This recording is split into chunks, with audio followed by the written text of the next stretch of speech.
Hello, everybody, and welcome to another episode of the Blue Butterfly Effect podcast. I'm Ashley. I almost said I'm Millie, but I'm not Millie. I'm with Millie. That would have been funny. I'm Ashley, and I'm here with Millie, the co-creator of this beautiful project with me, and we're so happy to be here again. And today we're going to talk about something that's close to both of our hearts in the work that we do. The topic is misconceptions about astrological and intuitive readings. And Millie, you came up with this topic, and I was just curious if you wanted to explain what inspired it for you. Yeah. Hello, everyone. Um, so this topic came up because, I in readings or just in sessions with coaching clients, it's really interesting to me how themes tend to come up in conversations, right? And people don't know one another. People don't know that that some other person is talking to me in session. So these conversations are completely separate, but the themes tend to come up. I always find that fascinating. Mm. And so, this theme around using astrology or relying on astrology as a means of prediction, as a means to kind of prepare yourself for what's coming, or perhaps even to control an outcome of something, right? Mm-hmm. Came up with Mm-hmm. different people, and I thought, wow, this is fascinating. um and I think that one of the reasons it came up is because I think we can agree that we noticed a shift in the energy really between, I think, August and through now. Like, we're in December 2024 right now, and since August, I feel like we've been going through kind of like this portal or whirlwind, energetic whirlwind of where things are just kind of speeding up. Mm-hmm. And, I genuinely believe that we're going through a time of elevated consciousness, right? Mm-hmm. So, something like astrology, for instance, that in the past has been used as a tool of prediction, um, no longer serves that purpose.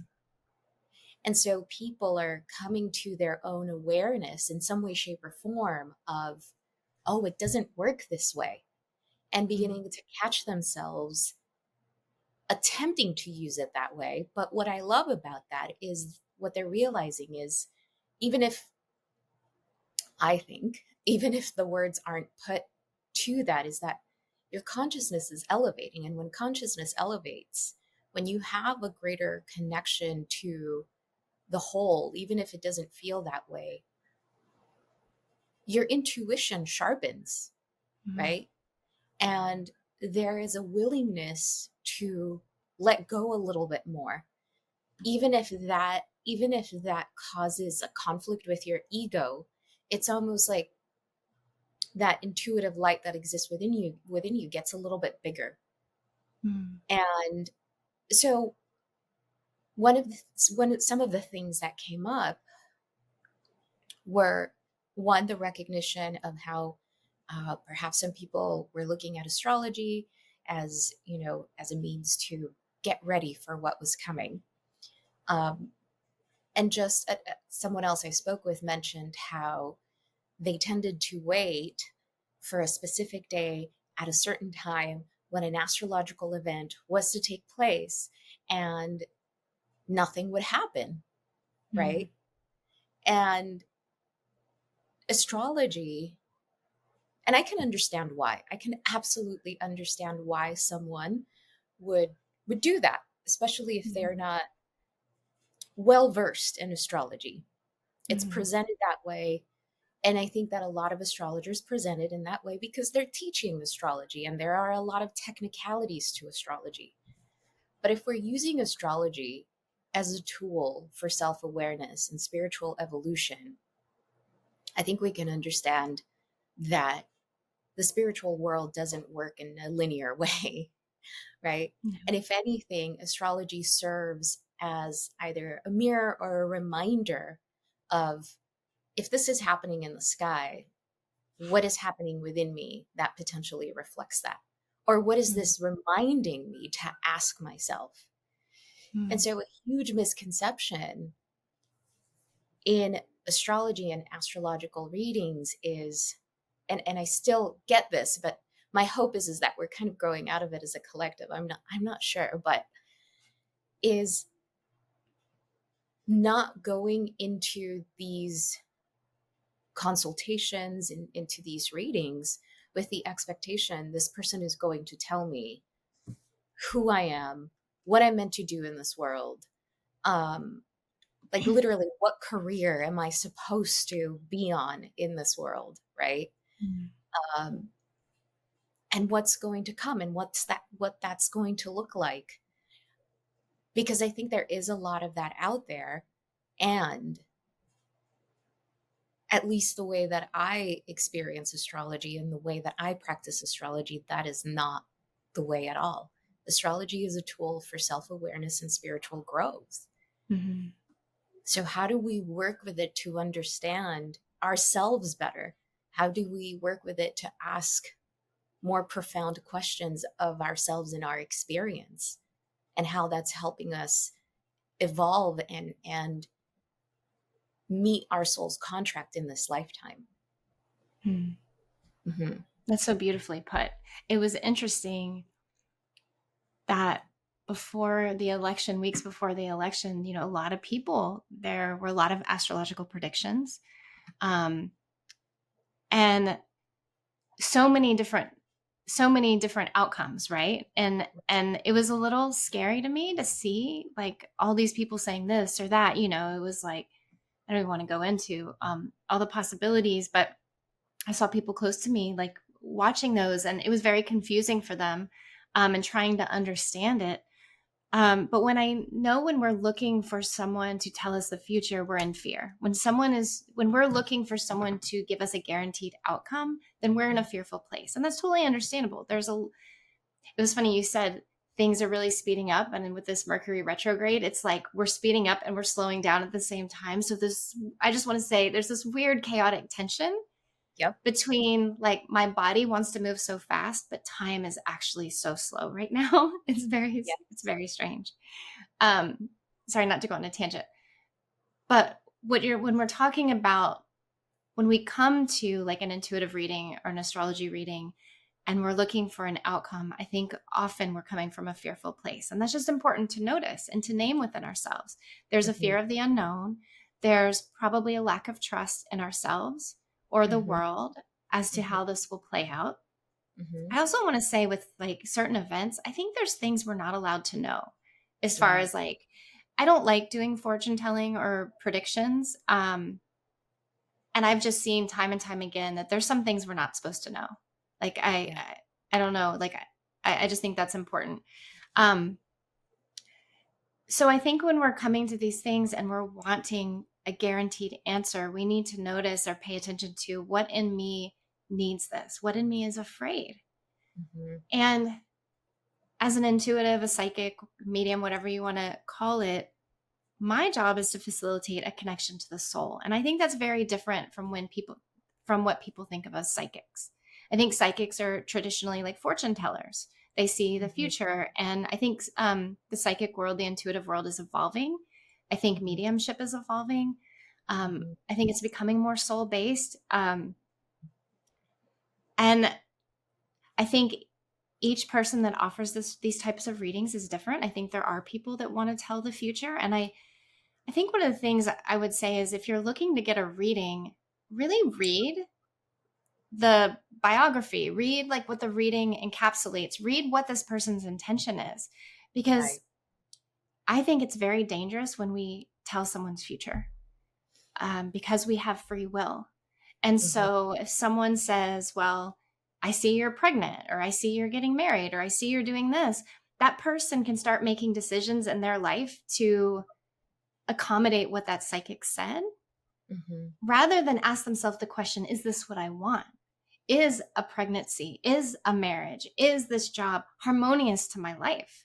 And Mm-hmm. really, as an intuitive, my job is to not only facilitate a connection to the soul so that the person I'm reading with feels, in case they haven't in case they haven't connected to their own soul on a regular basis, they feel the light of the divine within them. They feel that connection, they feel that love, and to also explore possibilities that would be harmonious or support their healing, their evolution, their life, current or future.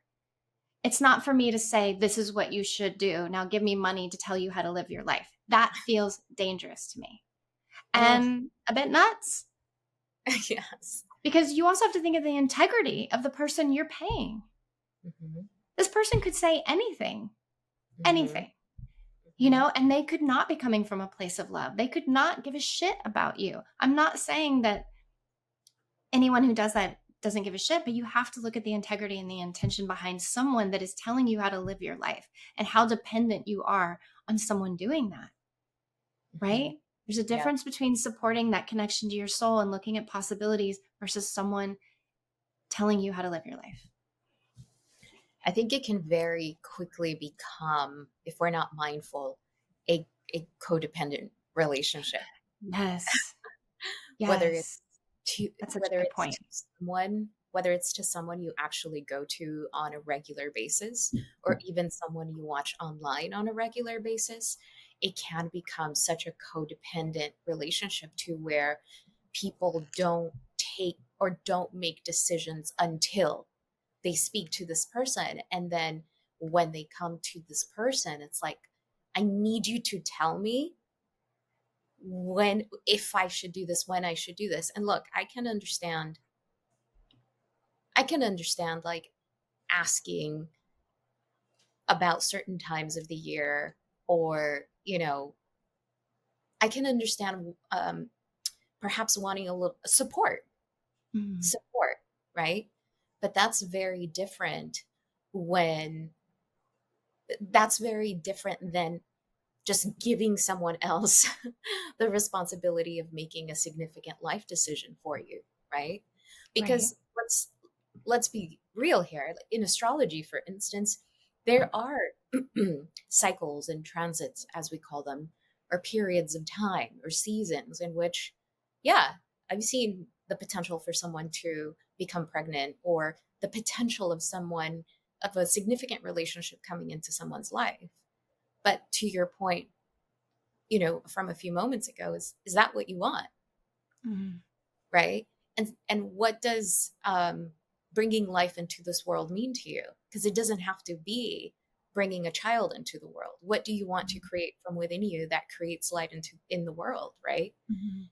If you're having a transit that can potentially bring in a relationship into your life, do you have room in your life to bring in to welcome a relationship, a healthy relationship? Do you Are you in the space, in the mindset? How's your mental health? What have you been going through otherwise? Because this is also something else that I know that I've noticed, where there can be a lot of chaos in someone's life, and then the next question is, well, what about love? Mhm. And it's like, we have to look at our life as a whole, Mhm. and we have to check in with ourselves. What makes sense to me right now? Mhm. I am my own authority. I am wise. I do have common sense. What makes sense to me right now? So when Mhm. we begin to have conversations like that, it becomes a different exchange with a facilitator. Mhm. I know astrologers that refuse to call their readings for that same Mhm. reason. They call them consultations, Mhm. right? Because it needs, they believe that it needs to be an exchange with I which, I don't get too hung up on the word, but I can understand why that's done. Yeah, I often think of my readings as like a co-creative conversation, Mhm. co-creative with the human sitting in front of me, but also their soul. And I love to explore possibilities that come up, and we can explore how those possibilities can play out in their life, but it's up to them to choose those possibilities or not. I remember, like, an example of this, I remember a few, maybe like 5 years ago, when I was doing a mediumship internship, someone told me that I would be a teacher. And Mhm. they saw me teaching. And I was like, oh, I don't know. Mhm. But I held that as a curiosity. And what ended up happening about a year later, someone asked me to teach them mediumship. And I was like, oh, this is interesting. And I said yes. And what I found is I really enjoyed it.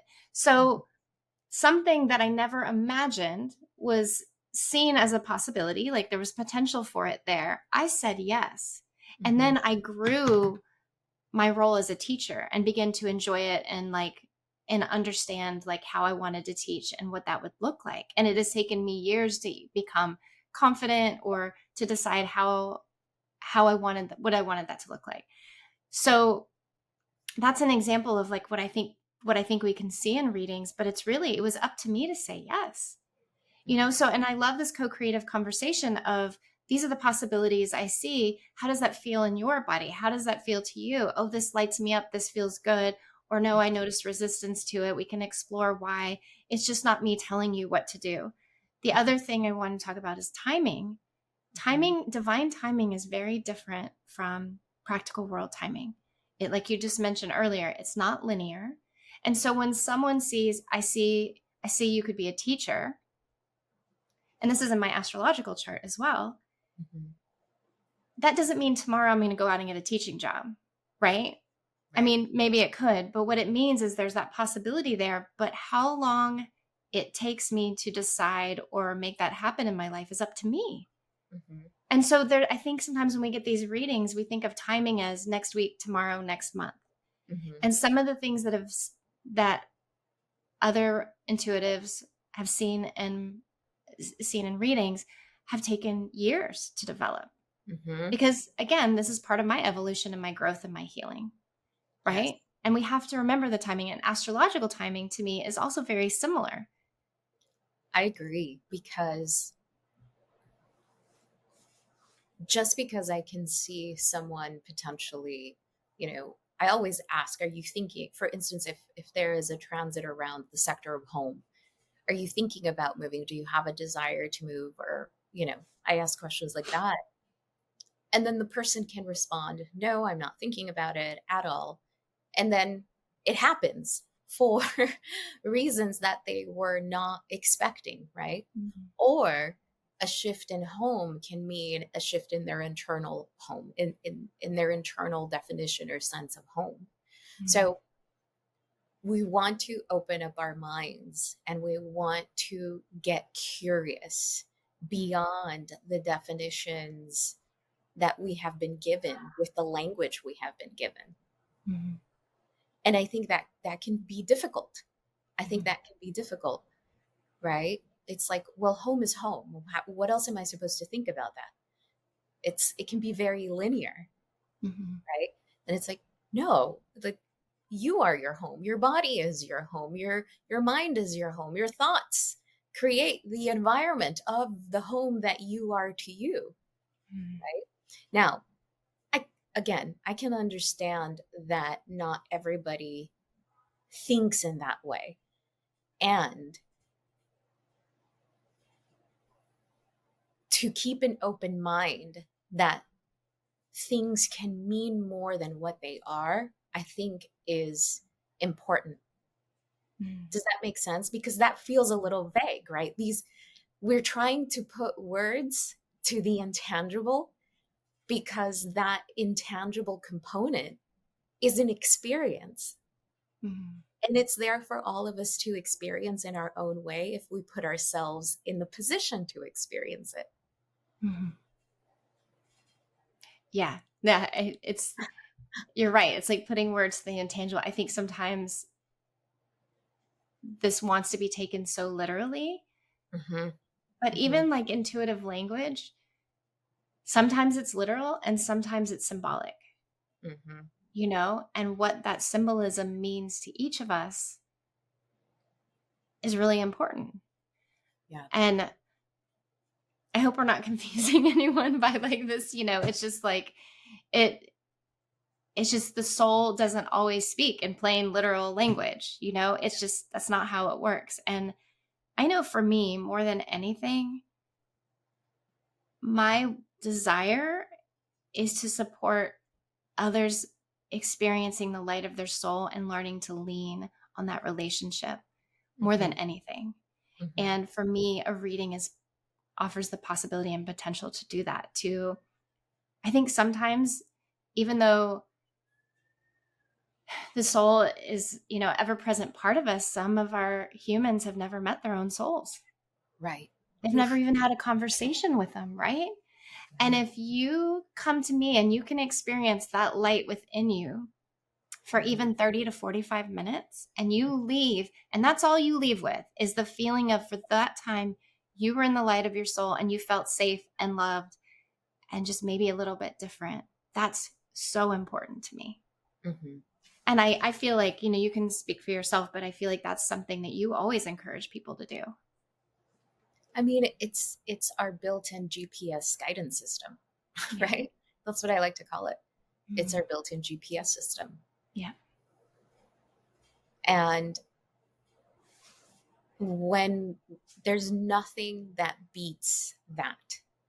That Mm-mm. doesn't mean we don't need support. That doesn't mean we don't need reminders. I think that's why we are all here to support one another, especially um, with facilitators, and to hone in on that part of yourself can allow you to be with whatever is happening at the moment before we simply run to someone to tell us that everything is going to be okay, because that's also another thing.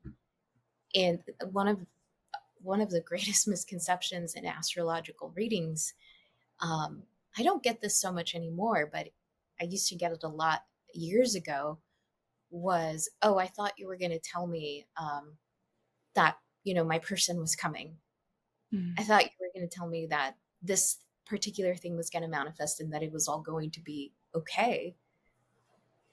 Again, I don't know what that is, but I do think that a part of it is a disconnection. It's a disconnect to the soul, Mhm. because in that space, there's more willingness to accept what is, Mhm. right? Mhm. I think another thing that, just to go on with the topic of timing, astrology does work in timelines, right? Or time frames. And I think there's something really beautiful about that, because if there's something that a person is going to experience, or if there is something that the cosmos are going to hone in on for about 2 years, that gives a person something to hold on to, right? That gives a person, that gives the ego something to say, okay, I guess this is going to be something I'm going to focus on for 2 years. Now, what I've noticed is that sometimes we can lean into the fear of every single day for 2 years is going to be miserable, Right. right? Which is so not the case, right? Mhm. Pluto transits, for instance, are much longer than that. And I think we do experience some significant shifts and transformations during a Pluto transit, but a Pluto transit lasts, anywhere from 12 to 20 years. Mhm. That doesn't mean that every single day of that time is going to be, you know, a transformation or a Pluto transit in that way, that we're going to feel it so literally every day. Right. So we go back to, we need to take what serves us and chuck what doesn't, Mhm. because our soul will tell us, our body will tell us, that doesn't feel honest to me, that doesn't feel resonant to me, Mhm. right? Mhm. Because it's not so literal. Right. And we live in such a linear world, and I feel it's getting more and more linear, that these misconceptions um, can really get out of hand.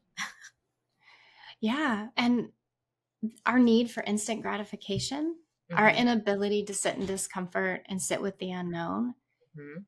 I think feeds this. Hmm. Um, and I know in my own practice, I've gotten to the point where, like, if I'm about to make a big decision, there's a part of me that wants to check in with my intuitive community. Let me ask so and so what they see. And then I usually now will be like, I'm going to sit on this. and I'm going to Mhm. see what I feel intuitively about this. And then I might just ask for confirmation. Like, do you feel, do you see, is this harmonious or whatever? But most of the time I'm learning to just lean on myself. And I really love that. Mhm. And to be able to sit in the unknown is something that I've been playing with a lot. And Mhm. the ability to wait for answers. So we have to retrain ourselves not to like just need that instant credit. It's not like you're driving up to a McDonald's and you're getting food. Like you're not getting like answers. It's just Yeah. not how it works. And something Right. you said about relationship coming. I remember once I saw, or not once, but I've seen relationships come into people's life. And the thing that we have to remember is if love's coming into our life, what we do with that love between us and that other person, that's between the two of you. I can see love coming, but if Right. you grow that love or you destroy that love, that's has nothing to do with me. And I Mhm. think that's one of the things that we have to remember is a possibility coming, and how we nurture that possibility or how we destroy or shred that possibility is really back up to us. Mhm. Um, so the other thing I want to say, we're talking a lot about like leaning on our soul. So I thought it might be important for someone that maybe doesn't know what that feels like or looks like. Like, what does it mean to listen to the voice of our soul? So I'll just say, like, intuition is the language of the soul. So Mhm. learning to really pay attention to the way your intuition speaks to you. Does it come in knowings, little nudges? Do you feel it in your body when you just know something?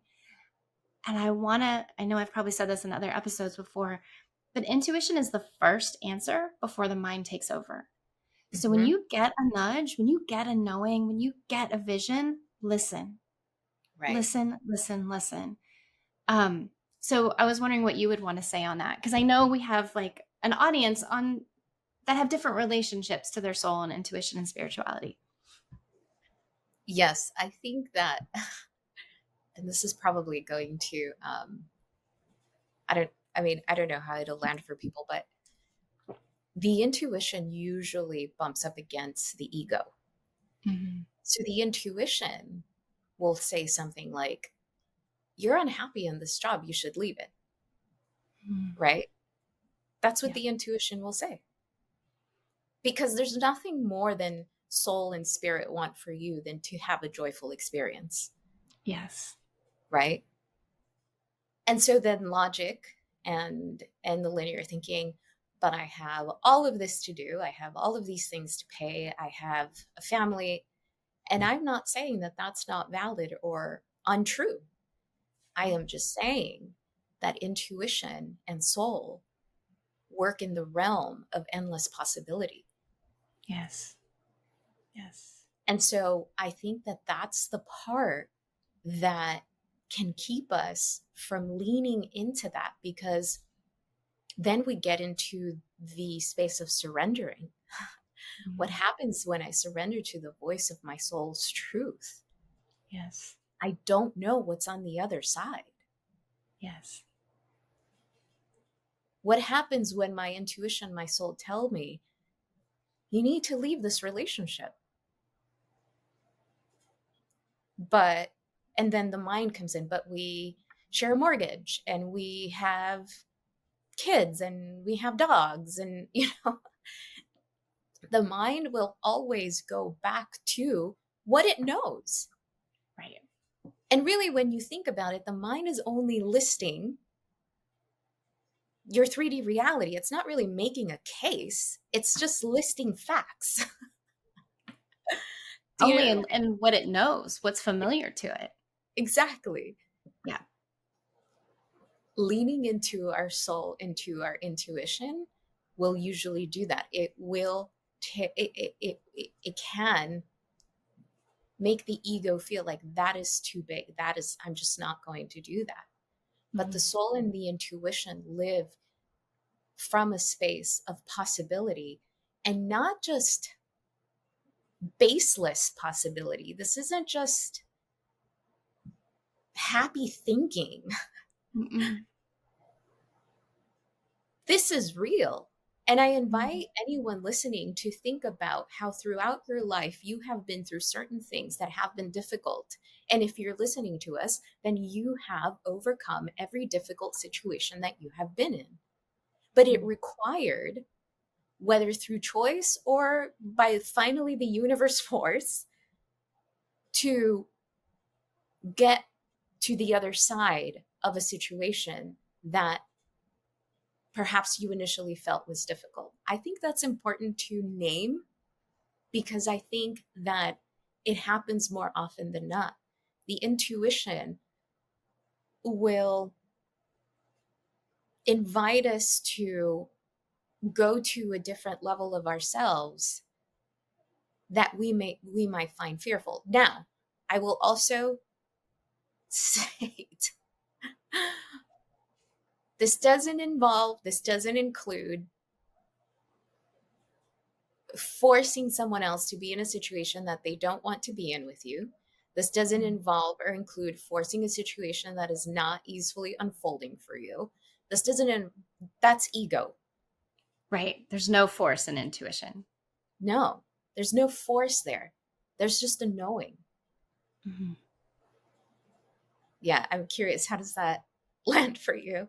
No, it's exactly right. And the thing that we forget over and over again, I think it's so easy to forget, is like, again, we said the ego is only speaking to what it knows, its lived experience and the possibilities that it sees. And safety for the ego is often familiar even when it's unsafe.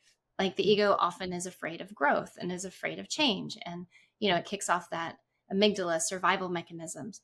But the Mhm, universe is an incredible artist full of unlimited possibilities. And when we're tapping into our intuition, there are things the universe conspires to support us. The mhm, universe is like working with us to help us move through those different situations that our intuition is maybe nudging us out of. We don't like this job. And we're like, but what else? Well, listening to our intuition, looking at what doors are opening, what people am I meeting, the yeses, all of those things, the universe conspires. And, just like in a personal example, um, we are moving to Costa Rica next month, and more on that at another time. But I mean, this has been a dream for like 20 years that's been in my soul that's now coming to fruition. And I'll speak more about this at another time because I think there's a lot to share. Having said that, we've been looking for a place to live. And we were set on the specific part of Costa Rica that was familiar to us, and a house became available.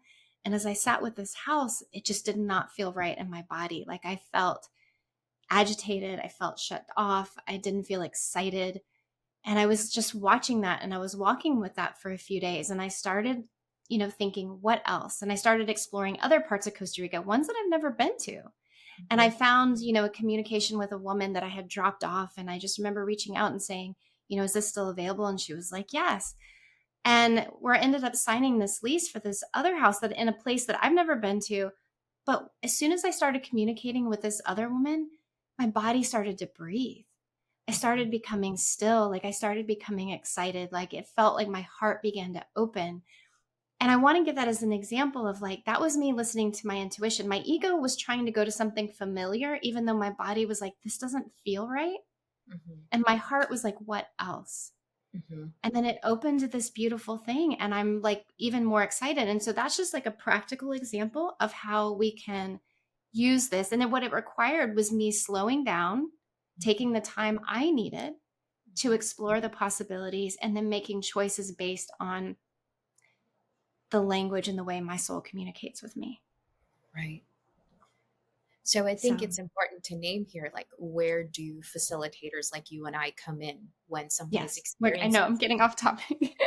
no, no, no, because I think that what you just mentioned, the example you just gave, is such a huge component to Yes, now how do we work in relationship with facilitators like you and I or anyone else, right? yes, yeah. It's the facilitator will empower you to ask yourself questions. The Mhm. facilitator will empower. I am someone who asks, I don't know how many times throughout a reading or throughout, a coaching session, how does this land on you? Mhm. Right? And it's not just to fill up empty space. It's Mm. because there needs to be a constant coming back to the body of, how does that land? Does my body expand or contract? And if it contracts, is it because that truth is rubbing me a certain way, or because it's not true for me? Does my Right. body expand and open and relax because it's beginning to feel safe? Hmm. Right? A few moments Yes. ago, you mentioned, you know, certain astrologers jumping on the bandwagon of the election, right? And beginning to predict. And those are things you want to pay attention to. As someone jumping on the bandwagon of something just to get the likes and the views and the whatever, just to Oh, stay on the whatever, just to stay on the algorithm, right? On the right. algorithm's good side. Oh, they're playing Is that off people's fear. exactly? Is that person remaining within integrity of what their message is? Hmm. Because you can tell what someone's message is when you see them, when you hear them. So Right. these are also things that we want to pay attention to. And I Yes. think that, I mean, I don't know, I think people are getting sharper when it comes to things like that. Listen Hmm. to your body. What is it telling you? Yeah. And so then you go into consultations or readings, for instance, from a different place where you're not disempowering yourself, but you're saying, I don't have language for something that I'm feeling. Can you help me out? Hmm. And that's very different. Hmm. If you leave a consultation or a reading afraid, something's wrong. Hmm. I think if there's anyone that's delivering messages and they're laden with fear, that's someone you need to not continue to go to. Would you agree? Yeah. And if that comes up during a reading or a consultation, name it. Hmm. Something you said felt like this, Hmm. right? And how they handle it will be informative because they might touch on something that has an initial fear. Like the ego Right. might go, "What does that mean?" And then Uh-huh. in the dialogue about what they're explaining, if you feel, you can come back to love. But if you feel like this person's scaring you or trying to corner you into decision making or Hmm. pushing you, that's Hmm. a red flag. Right. I think if you can keep in mind that the person on the other side, if that the facilitator that you're going to doesn't necessarily know more than you, they just know what they know well. There's a Mhm. difference there. Right. They don't know your life more than you do. They don't know your process. They don't live with you. They don't speak with you. They don't know that. And that matters. But they Mhm. do know, hopefully, what they do very well. That's what they know, right? So this is Mhm. where you two come together and work for an hour, for weeks or months at a time. That's the difference. But Well, sorry, go ahead. a lot of times we can go into these spaces thinking, well, they know better than I do. Right. No, they don't. They just know what they know. Right. And one thing I notice in readings, like I don't know your life more than you, but as I connect soul to soul, I can see possibility and potential beyond the ego and the fear that you might be bogged down in. You might be bogged down in the details and the mundane of your life that you can't see the forest through the trees, Mhm. where I may not know all those little details or all of your trauma, but I can see the potential and the possibilities that live there that are offered in love that you are not able to tap into. So that's another cool, like, and again, like it's kind of like the reverse. Like I don't know your ins and outs of your life, but sometimes I can see things that you're blinded by. Right, right. Now, also important to name, I think, there is no right or wrong. Right. So if you're someone who has never received any kind of reading before and you kind of go into it and you're like, you don't even know what language to use, there is no right or wrong. No right or Just wrong. becoming mindful of whether you realize it or not, you know more about you and the trajectory of your life than you realize. Mm-hmm. And to give yourself enough grace to understand that you don't always have words for it, because we live in a world that is very distracting and it's designed that Mm-hmm. way. The Yeah. world is designed to keep us from the knowing of who we really are, Mm-hmm. right? And it doesn't make us bad to kind of fall into that. It doesn't. No, we do all the time. I know I do. I'm Right. distracted all the time. It's a constant remembering. It's a constant remembering, right? Mm, mm, So there is no right or wrong, but remember it, becoming aware of when mm. you're becoming codependent on something or someone telling you what's ahead, um, because that's a sign to something else, right? Of Yeah. being, as you said, is of being in fear. And again, I it's not like I personally haven't been there. When I was very young and had started astrology, it had become a little bit of that for me, Mhm, right? I had started studying astrology. I was just absolutely fascinated, but also really terrified of things. mm, You also have to be mindful of what you don't know, mm. right? So there are just, I guess our point with this conversation is that there are so many more nuances, layers, right? Not just to these practices themselves, but to Yes. to you as an individual. Yes. And so when I really love what you said, it's a co-creative conversation. Is that what you Mhm. called it? Yeah. That it gets to be that. It Mhm, gets to be that. And I know that I've personally had people in the past be upset with me because I don't just tell them what's happening or tell them what what is going to happen. And that's okay. That's not what I do. That's not how I do things. And I think that my work speaks for itself. So, yeah. yeah. Well, and I think for me, I'm in service to the soul, not the human. Mm, mhm, And I think, look, I want to, like, as if a human comes to me, like the human comes to me, I want to support them as best I can in the most loving way. But ultimately, I'm not there to feed the ego and placate the ego and to soothe that ego's fear or mm, to give answers to something that I see as part of their healing and evolution. I'm there to be in service to the soul. And mhm, that's what I want to do in my space. And so I won't be the type of intuitive you want to come to if you're looking for answers. right. Um, because I just don't believe that that's ultimately helpful.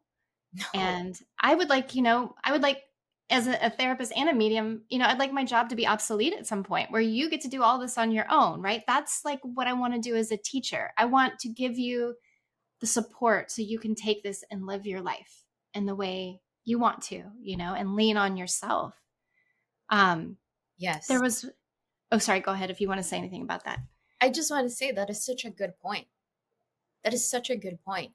Um, I was actually, I actually received a reading from someone a few years ago where she said, "I don't see you being an astrologer um, for the rest of your life." And I thought, oh, I hadn't thought about that, right? Mhm. And it took me down the road of like, well, I've been so many different identities throughout my life, right? Mhm. Why would astrology be the one that I live for the rest of this life? Maybe it Mhm. gets to be momentary. I don't know what that's going to look like. I don't know what that is, but especially if we have facilitators listening, be mindful of getting stuck to the identity of what you do, Yeah. right?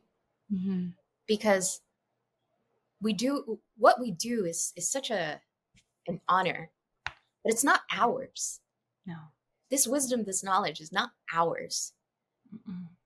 Our human just happened to be curious enough to learn about it in this lifetime, and now we have the honor of doing it for to be of service and for a living, which is Mhm. my God, right? Right. But I think that matters as well because that is what's also going to allow for more soul to soul conversations to happen, and Mhm. you not believing that you are the authority. And I Mhm. think facilitators, not just people who come to see facilitators, but facilitators also need to understand that this isn't yours. Right. You're just fortunate enough to be able to practice it and do it. I think, that's beautiful. Mhm. And who knows? Who knows what can happen when the soul decides, okay, time to do something else. Enough now. Yeah. Something I wanted to ask you about, because I think it would be interesting to talk about like the energy of when someone comes and tests you, and how if someone's mistrusting Yeah. or they're trying to test a psychic or an astrologer for their knowledge, um, what would you say about that? Because I know the energy that that brings is really stale and it's opposing. It's not the energy of a beautiful reading. Right.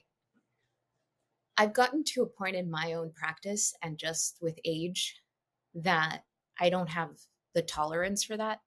So if Mhm. someone feels for some reason like it's an obligation to be there, I remind them that it isn't, right? I have no problem saying to someone, it's really no offense to me. If you don't want to be here, I will gladly return your money. I'm just in my own practice, in my own growth as a woman, like I have no time for that Mhm. on the one hand. And then, and naming it. I think Mhm. naming it is so important. Like, why are you here? Because I can sense some resistance. Why are you Right. here? Mhm. Right? What are you looking for? It Mhm. tends to happen mostly like when something is gifted to someone Oh, or right. or like somehow someone like forces them to be there, which is Mhm. that's not, no one should be forced to be somewhere they don't want to be.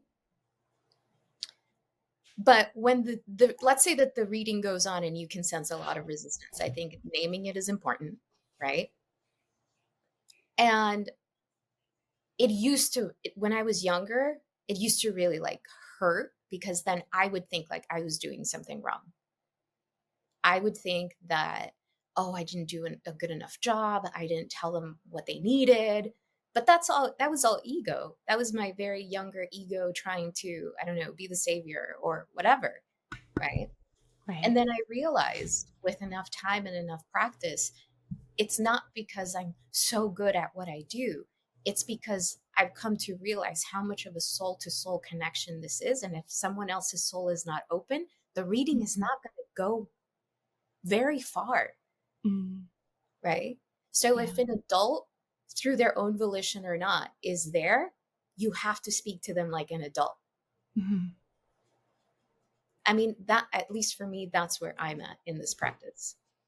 No, that makes a lot of sense to me, and I'm just noticing time, but there's one thing I thought that might be helpful to as we, if you feeling like we're coming to a close or complete, Yeah. but I Hmm. was thinking about like, so you do the weekly forecast, and Hmm. I wanted to talk about like how someone could use your weekly forecast.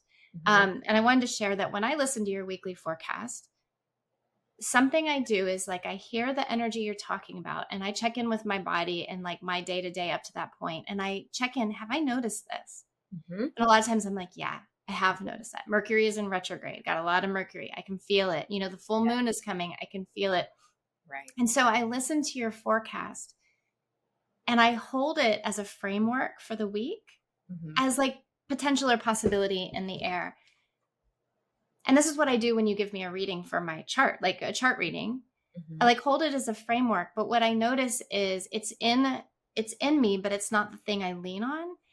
And that I kind of weave together between intuitively how I'm living my life and notice how is the energy of that week or this year supporting the decisions I'm making. Yeah. And that feels co-creative between my soul and the astrology. It feels like they're moving together. Does that make sense? Oh, 1,000%. And my hope is that everyone does it that way. Like Okay. that is my intention, like from my heart. Uh, Mhm. I do my best to, in some way, shape, or form, share that in the videos, but that doesn't happen every time because also what happens in those videos, yes, I'm sharing the astrology, but I'm also channeling. Mhm. I have some notes, but a lot of this is intuitive, right? Mhm. So, and maybe I should name that. I don't know. But my hope is that that is how people are working with that Mhm. and that they are tapping in with themselves. They're asking themselves, does that feel true for me? And Mhm. if something she said didn't literally manifest, because a lot of times the astrology doesn't literally manifest, because I feel that astrology is a language of the soul, is it's a language that allows us to put words to our soul. Mhm. It's an assistance there. Mhm. If something didn't, for instance, get delayed in my external world, where was I delaying or hesitating something in my internal world? Right. Right? That's a different question. And if it just doesn't Right. resonate at all, take what lands and chuck what doesn't. Right? But Mhm. I think a lot of times we can watch forecasts, or, because I know that if someone watches me, they're probably watching other forecasts. Mhm. And I always wonder, that's really interesting. It's almost like they're trying to get like a really gigantic scope of something. And I wonder if people actually get anything out of it, Mhm. because that can also be overwhelming to the system. Mhm. Yeah. Right? Mhm. But my hope is Mhm. that you listen to the forecast and that you ask yourself, did it resonate? Does it resonate? Some people listen to it at the beginning of the week and then at the end of the week, and they realize, oh, this is what unfolded and this is how it felt. Right? Right. Mhm. Um, so astrologers will use dates and times. And I have been attempting to be more mindful of saying, this is when these things perfect, but this is active all week. But this is Right. active, for however many days. This energy is not just one day and boop, it's gone. It Right. doesn't, things don't work that way. Well, eclipse season for me was perfect. I thought I just soared through eclipse season, and then like after the eclipse, like 2 weeks later, it was like I was like, man, there was all the eclipse lessons right at the end of what September, October. Right. Yeah. Yeah. That's such a great example, because one thing I mentioned as well is, the lessons that astrological events bring are usually in hindsight. Mm, When we're in the thick of it, we are in the thick of it, right. right? Mhm. So yeah, my intention is always that, and my hope is that it always, you know, that's what happens. I also don't think about it too much, because then I'll get in my head, and it's like, no, I have to trust that my soul's intention comes through, and whoever resonates with it will, and whoever doesn't won't, and that's okay too. Yeah. Is there anything else you want to add? No. No. I just hope that what came out of this discussion is the intention of love and connection to the soul in readings, both intuitive and astrology, and that neither of us ever want to take anyone's power away or be the authority of their life. That we both, it sounds like, want to support you in your life and your evolution and making decisions that support a more harmonious existence. Hmm. And that we're not perfect and none of this work is. But that it's a co-creative dialogue that we want to encourage with you, and it's a really loving space, and it's powerful. And I don't want to diminish the power of these readings at all. It's Yeah. just when we lean on them for immediate gratification or ego gratification, it does diminish the power of them. Hmm. The power of them is really in the connection to the soul and that space. Beautifully put. Yeah. Perfectly put.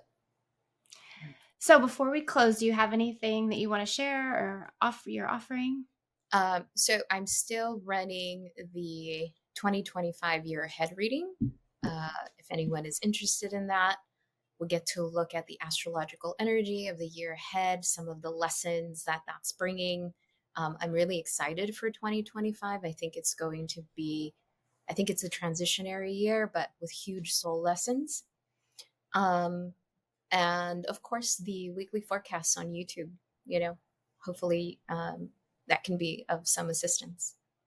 Yeah. And we're on YouTube, so you can watch these conversations live Yeah. um, if you choose. And we'll see you next time.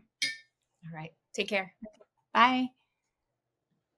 Thank you so much for watching. Be sure to hit the like and subscribe button and hit that notification bell to be updated on new videos. Click the video on screen to watch more episodes.